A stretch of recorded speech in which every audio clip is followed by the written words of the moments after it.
ko. Nung isang araw, nagmamaneho sa Cuba, aking nakita babaeng saksakan ng ganda.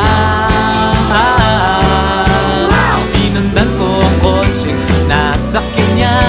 Hindi ko nakitang may dumarating pala. Hindi ko naiwasan, kami bigla nagkabanggaan. Nung magkamalay ay nasa ospital na ako. Nasikaso ng doktor na pili ng nanay ko.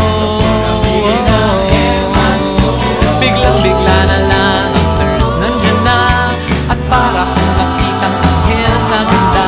Kahit nagdidiliyo, itong nasabi ko sa kanya. Ale, nasa lang